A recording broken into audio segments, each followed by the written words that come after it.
So just to brainstorm, when you think about it, when you hear that phrase, partnership in mission or partners in mission, what pops to mind for you? Support. Support? Community? Shared ministry. Shared ministry. Working together. Working together. Praying together. Praying together. Common goals. Common goals. Paul's line about the different gifts for the same Spirit. Different gifts, the same Spirit. Going once, going twice. All those things do. When you think of that phrase, is there a person who comes to mind for you? When you think partnership in mission, is there somebody whose face pops to mind? A lot of you are nodding. So what I'd like you to do is take 2 minutes to turn to the person next to you and tell about that person. Who is the person who comes to mind when you think of partnership in mission? Bernard Herring. Bernard Herring. Why? Oh, well, because he, for me, is kind of synonymous with it at a time before it became even more fashionable today. But that concept that we're all called by our baptism, all called to mission. So Bernard Herring, for those who might not know, was a very famous and beloved Redemptorist moral theologian who had a profound influence on the Second Vatican Council.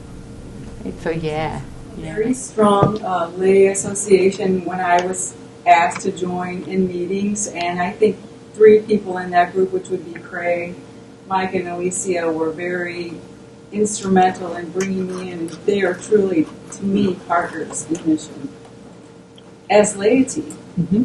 And even though I'd already worked with the Redemptorists for many years at that time, it was their commitment and their dedication and their spirituality that really hooked me. With his unique way of teaching. And so he has to stand out as a person with that book. Just working together, it was praying together. Whenever somebody would ask for a team, he would always ask me if I wanted to come and help. And it wasn't just him and I. It was just we were then eventually I was invited into the community of Redemptorists, and I would be there for prayer and mass, and it was just the whole thing. It's so hard to explain. It just evolved. Well, you would say an equal partner. That's what was really interesting, even as a woman in a male religious order, and that's very powerful at that time in the early 90s. There was Brother Dan. There was Alicia, Craig, and Mike. There was Bernard Herring. There was Father Kevin Freyer. Do you notice, and with the stories, is there anything that struck you in the stories?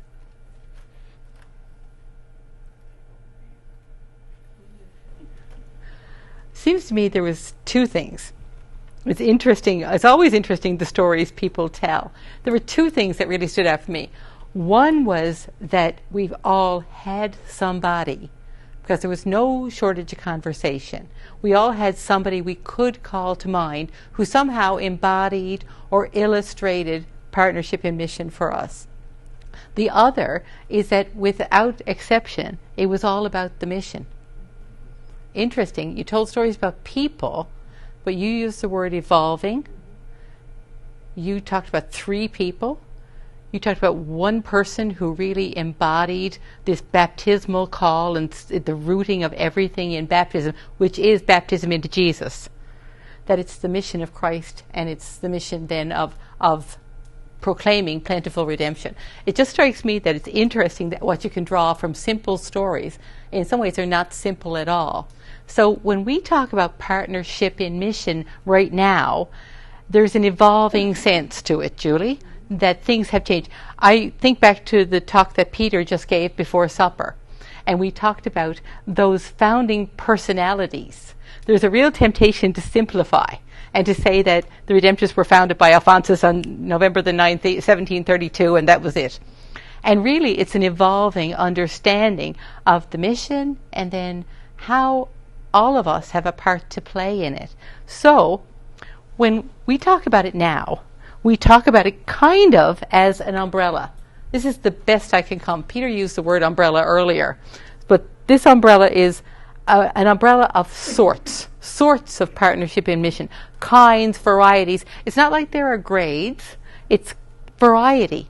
And the thing that's key in here is that it's the mission of Jesus Christ as he came to proclaim plentiful redemption. And so you can probably call to mind people who sort of embody these sorts. But I'm going to start at the right. I have a directional issue. So if I started at the right of that slide, you could think of people who were young adult volunteers in Redemptorist projects. I think about the SERVE program that I worked on for many years, where we brought young people in to live with us for 6 weeks and then sent them out a little different, perhaps, a little changed, and we were a little changed. It wasn't as if it was one way. We didn't give them formation. They taught us a lot about what it meant to be church and to be in relationship too.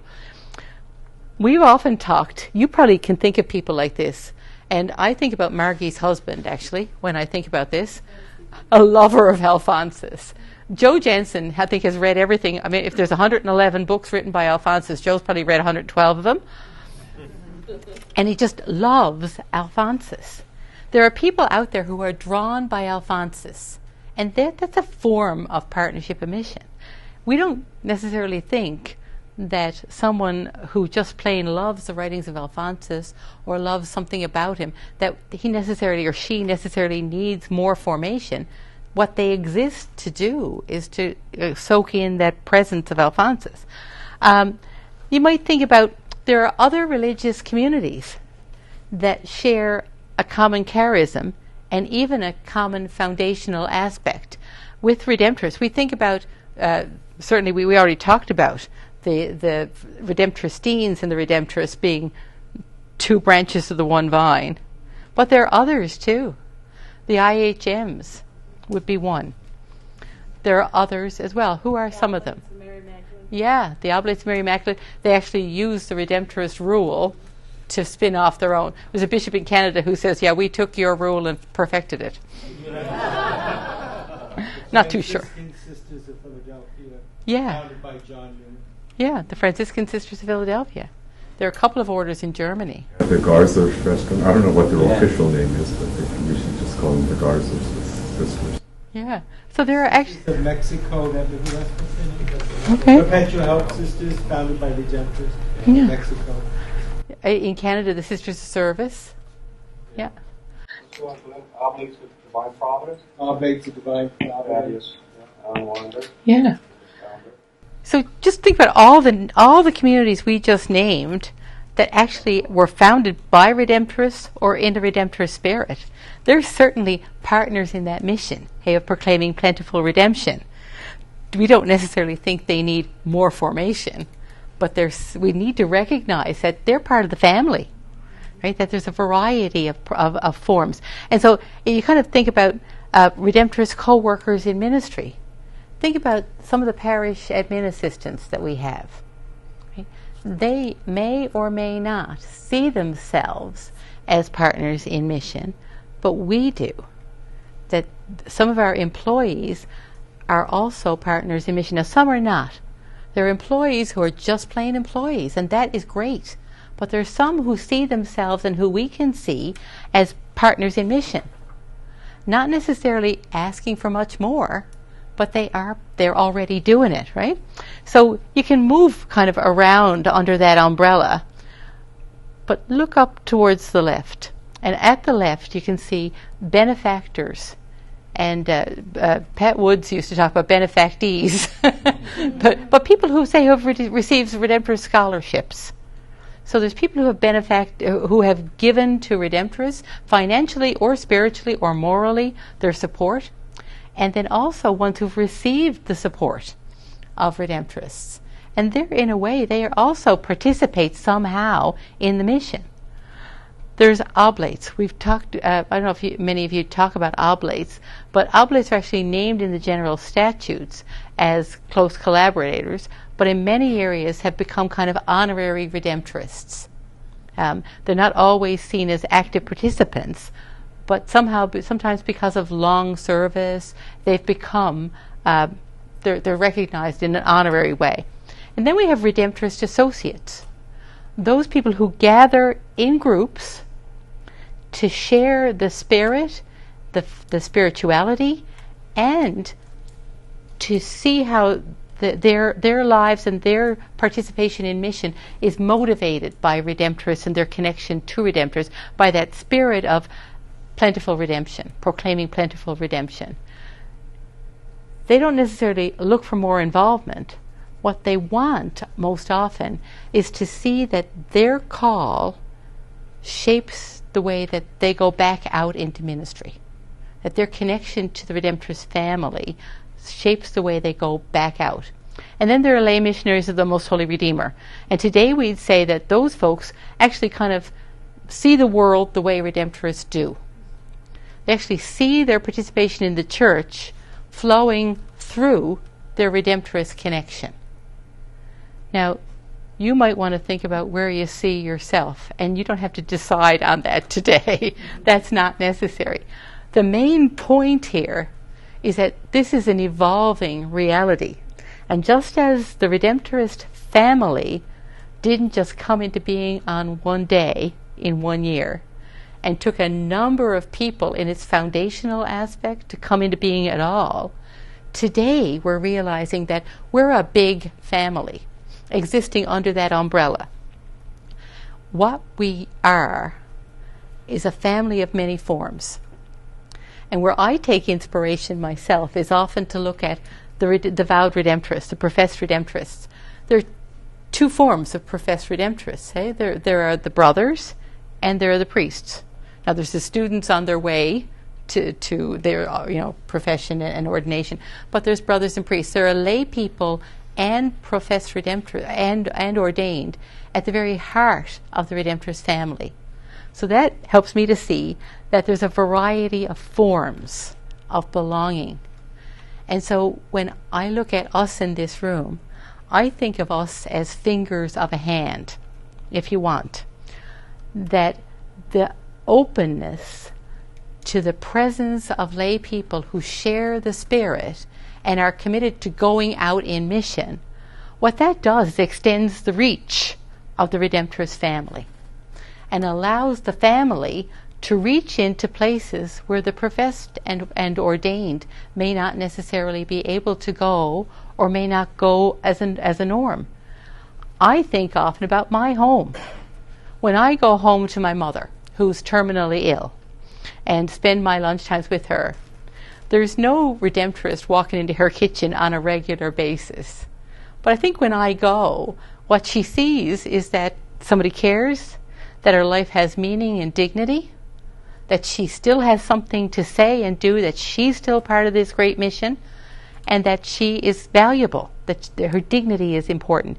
So there may be no professed Redemptorist who goes there very often. David will go when he comes to visit. Other friends will go. But I think too to my sister's home, where she lives with a debilitating mental illness, and her husband as well. And so when I go to spend time with them, it could be that they've not been able to get out of that house for days or weeks on end. But there's some hope and some sense of that there is a way through and that there are people who will walk with her. So you have those situations too, where you actually act as fingers of that Redemptorist family, where you reach places where the professed or the ordained may not necessarily go. What is important is that we need both. That without the professed and ordained, that's the Redemptorists. Those are the Redemptorists. The associates are associated with. Sometimes we have this sense, I think, well, let's do it this way. Sometimes we have a sense that the goal is partnership. I think there was a time when we presented the goal as partnership, and really it's not. The goal is the mission. The goal is the ever more effective proclamation of the good news to the most abandoned, particularly the materially poor. And so that's what we're about. That's our goal. I think that when we looked under the umbrella, there were two forms of partnership that require more attention, more formation for both the lay partners and for the redemptorists. Because collaboration doesn't necessarily come easy. And nobody is a natural collaborator. Collaboration is a skill that can be taught and practiced. And so I think it's important that we be aware of the conscious aspect of this. We're often thinking about the natural, but there's also an aspect of this that can be taught and practiced. So those are the lay missionaries of the Most Holy Redeemer and Redemptorist associates. Those for whom the Redemptorist connection feeds them and empowers them to go back out into the world doing what they normally do, perhaps with a new spirit, a renewed spirit. And then there's those who actually see their contribution to the church flowing from their Redemptorist connection. Both are important aspects of the family. Oh, so, anybody have any, yeah, Tat. I'm kind of confused sometimes with the terminology we use, like lay partners in mission, lay missionaries of the million, redemption associates. I thought this. What's the difference? Can you explain a little more? Those two? Are they more than two here? Oh, yeah. Yeah, I'm going to go back here. Yeah. Yeah. But just say a little bit more, because I know the oblate of redemptors. I know that term, but I don't know we still have. Okay. Oh, I gotcha. Okay. And then we have lay missionaries, and then we have associates. This is to open up a conversation. You're exactly right. So the general statutes do name oblates. That's what most redemptorists are going to be familiar with, that there are oblates. The way oblates are described in the general statutes is as close participants in the mission of the Redemptorist family, but as lay people, right? So being out there proclaiming good news of plentiful redemption by the way they live their lives, right? By their mission, by their ministry. However, what's often happened in reality is that when did people get named oblates?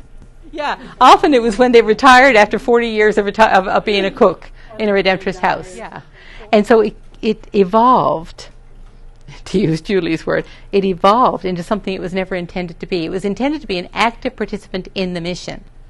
And what it became is like we have a joke about it in Canada, but it's like an honorary Redemptorist. It was never meant in the statutes to be that honorary presence. It was meant to be a vital and living participant in the mission. But that, Francis. Another thing with the operates was that often a person or more than one might be asked to be an operate in a particular location, like David just said, their cook who worked with. But the rest of the province didn't know these people and never got to know them. So if you asked any of us right now, who are the oblates of your province? None of us would be able to say one, except unless we got them, be honored because of the work they either did in the location where we were, in a parish or a retreat center or whatever, or because, you know what I'm saying? So, am I correct in saying this, Jack? We wouldn't be able to all of a sudden say who are all the oblates of the Baltimore province. Right, we wouldn't know who they are. But the guy who, or the community, that locale, who wanted to honor so-and-so who was our lawyer for 20 years and never took any money, and he was our lawyer, so we would make him an oblate. And that's exactly the kinds of people who are oblates. But it would be just the lawyer of the parish of Philly, let's say, in Philadelphia. The rest of us don't know who it is. I think about Clement Hofbauer and how in Warsaw and then also in Vienna, he had lay people who were closely engaged with him as partners in actually proclaiming the good news. In Warsaw, it was the idea of this parish, St. Benno's, as a perpetual mission. Now if you were to think about your parish as a perpetual mission, how many people it would actually engage if you were really to think about the parishes constantly in that state of renewal and outreach, coming back to be fed and then being sent out. That was Clement's idea of forming the St. Benno's as a perpetual mission. And then when he could no longer work in Warsaw, you'll hear more about him tomorrow, when he could no longer work in Warsaw, he went to Austria. And there he kind of became the spirit of the Enlightenment in some ways. That he was one of, because he often couldn't preach where he wanted to, he engaged a lot of students and the intelligentsia, and around him he formed these circles of lay people who he then equipped to go out and evangelize their networks, their friends, their connections. So there was someone like Clement. Then people kind of get, I think, scared, and time changes and we move to another phase. But often Redemptorists have come back to that need to have lay people actively and intimately involved in the mission. So oblates were an attempt to do that. And then that waned and became something else. Because often what happens is we don't know what to do then with people who are that actively and intimately involved. And so this whole idea of Redemptorist associates and lay missionaries of the Most Holy Redeemer is trying to tap into that that spring that's been going underwater, underground for the whole of Redemptorist history, that says that lay people and Redemptorists actually can share and do share the same charism. It's a relationship, it's for mission, and it's systematic, right? That there are two forms of partnership that require more of the lay people who wish to, are called to participate, and it requires more of the Redemptorist community as well, in terms of commitment, but also formation. And so what we're trying to do now is structure it so that it doesn't depend on one man coming or going, one group of lay partners wanting something, and then living it for a while and then not. What this is an attempt to say, we want to put in place structures that will support this, not for its own sake. It's not about just partnership. It's really about mission and that conviction that we need each other in order to reach out into a deeply broken world. Sometimes that broken world is in somebody's kitchen. Sometimes that broken world is at the gym you go to. Sometimes it's at the kindergarten you work in. Sometimes it's actually in a church. But if we're not all working together, we don't get to hear the cries of that broken world, and we don't get the chance to reach out in that manifold way that we could if we're together. So this is really an attempt, not on our part. As David said, the 21st General Chapter in 1991 mandated lay missionaries of the Most Holy Redeemer. And Communicanda 4, which we'll look at tomorrow, in 1995, actually laid down ground rules, groundwork, and principles for how to proceed with lay missionaries of the Most Holy Redeemer and Redemptorist associates. It's interesting. Sometimes we forget Communicanda 4, which we will look at, actually looked at both forms and gave principles for both. So what we're trying to do now is say, how do we take something that's now 20 years in the making and our lived experience of 20 years with those documents and what's happened in our units, and really put some systematic effort into saying, is this real? We think it is. What does it need to do in order to move forward? And I think we're starting to realize that we actually do need all the forms. And this is a prayer for vocations to the Redemptorist family. It'll sound familiar to Wendy. In the name of the Father, and of the Son, and of the Holy Spirit. Amen. Amen. Provident God, you spoke your dream of plentiful redemption in Jesus Christ. Your Spirit ignited the heart of St. Alphonsus, inspiring him to found a family in the Church, dedicated to proclaiming the good news of plentiful redemption to the most abandoned. Raise up among us strong women and men of faith, a fire with love for you, and zeal for the mission of proclaiming your word among those who do not know you or who need to hear your word proclaimed anew. Guide men to respond with generosity as vowed Redemptorist priests and brothers, and women and men to serve in joy and hope as partners in the Redemptorist mission. We ask this in the name of Jesus, your word, who is our life. Amen.